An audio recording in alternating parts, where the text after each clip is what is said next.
શિવનગરમાં ચૂંટણી પહેલા તણાવ, મહિલાઓની એસપીને ચેતવણી, કાર્યવાહી નહીં થાય તો ધરણા. વોર્ડ 1 અને વોર્ડ 5માં દારૂના ધૂમ વેચાણના આક્ષેપ, મહિલા આગેવાનો અને પોલીસ વચ્ચે ઉગ્ર બોલાચાલી. થરાદ નગરપાલિકાની આવનારી 24 અને 25 એપ્રિલ 2026ની સ્થાનિક સ્વરાજ્યની ચૂંટણીને લઈને શિવનગર વિસ્તારમાં તણાવપૂર્ણ માહોલ સર્જાયો છે. ખાસ કરીને વોર્ડ નંબર 1 અને વોર્ડ નંબર 5ના રહીશો, જેમાં મોટી સંખ્યામાં મહિલાઓનો સમાવેશ થાય છે, તેમના દ્વારા ચૂંટણીમાં ગેરરીતિ થવાની ભીતિ વ્યક્ત કરવામાં આવી રહી છે. આ મુદ્દે કોંગ્રેસની મહિલા આગેવાનો અને શિવનગરની બહેનો દ્વારા વાવ-થરાદ જિલ્લા પોલીસ અધિક્ષકને લેખિત રજૂઆત કરવામાં આવી હતી.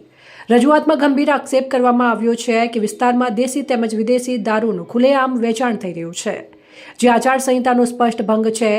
મતદારોને લલચાવવા માટે દારૂ અને નાણાંની ગેરકાયદેસર હેરફેર થવાની શક્યતા પણ દર્શાવવામાં આવી છે. મહિલાઓએ વધુમાં શંકા વ્યક્ત કરી છે કે કેટલાક સ્થાનિક પોલીસ કર્મચારીઓ ચોક્કસ રાજકીય પક્ષ તરફ ઝુકાવ રાખતા હોય તેવી સ્થિતિ ઊભી થઈ રહી છે, જેના કારણે ચૂંટણીની નિષ્પક્ષતા પર પ્રશ્નો ઊભા થઈ રહ્યા છે. આ સમગ્ર મામલે રજૂઆત દરમિયાન મહિલા આગેવાનો અને પોલીસ અધિકારી વચ્ચે ઉગ્ર બોલાચાલી પણ થઈ હોવાની માહિતી સામે આવી છે, જેનાથી મામલો વધુ ગરમાયો છે. શિવનગર વિસ્તારના રહીશોએ તંત્ર પાસે માંગ કરી છે કે વિસ્તારમાં કડક પેટ્રોલિંગ, સીસીટીવી નજર અને દારૂ નાણાંની ગેરકાયદેસર હેરફેર પર તાત્કાલિક રોક લગાવવામાં આવે. સાથે ચૂંટણી પ્રક્રિયા પારદર્શક અને નિષ્પક્ષ રીતે યોજાય તે માટે અસરકારક પગલાં લેવા અપીલ કરવામાં આવી છે.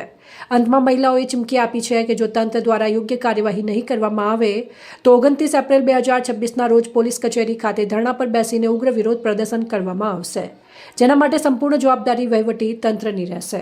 નહીં, આજે અમે વોર્ડ નંબર 1ના 4 ઉમેદવારો, વોર્ડ નંબર 5ના ઉમેદવારો અહીંયા એસપી સાહેબને રજૂઆત કરવા માટે આવેદનપત્ર આપ્યું છે કે ખુલ્લેઆમ પાણીની જેમ શિવનગરમાં અત્યારે દારૂ વેચાઈ રહ્યો છે. વચ્ચે મહિનો 2 મહિના શાંત થયું હતું, પણ હવે જે ચૂંટણી આવી છે ને જે ભાજપના ઉમેદવારો છે એ ખુલ્લેઆમ ઘરો ઘર જાય અને દારૂનું વિતરણ કરી રહ્યા છે. આજે અમે એસપી સાહેબે ખૂબ સારી રીતે અમને સાંભળ્યા છે અને આશ્વાસન આપ્યું છે અને બાંયધરી આપી છે કે તાત્કાલિક ધોરણે બેન અમારી અમે ટીમ મૂકીએ છીએ અને જ્યાં પણ તમારા જે પ્રશ્ન છે એ અમે હલ કરીશું.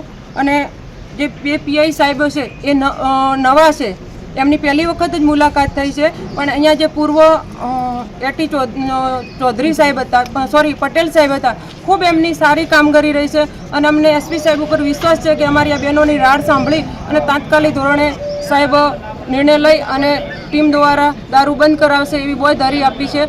અને આ જો નહીં થાય તો અમને આજે જિજ્ઞેશભાઈ મેવાણી સાહેબ બહેનોને કહીને ગયા છે, વચન આપીને ગયા છે કે 29 તારીખે બુધવારે તમે આ પૂરી શિવનગરની બહેનો, અને હું વચન આપીને જાઉં છું કે તમે એક વખત સાહેબને મળો અને સાહેબ જો તમારો પ્રશ્ન સોલ્વ કરશે તો બરોબર છે, અને જો કાંઈ પણ એવું તમને થોડા ઘણું લાગે તો મને કોલ કરજો. હું 29 તારીખે આવી અને સીધે 200 થી 300 બહેનો અને જિજ્ઞેશભાઈ મેવાણી સાહેબ અમે એસપી કચેરીએ ધરણા ઉપર બેસી જશું. પણ મને એવું લાગે છે કે એવી નોબત નહીં આવે અને સાહેબ બહુ એક્ટિવ છે, તો સાહેબે આજે અમને આશ્વાસન આપ્યું છે અને જે બાંયધરી આપી છે એટલે અમને થોડોક વિશ્વાસ છે, પણ જોઈશું હવે શું થાય છે.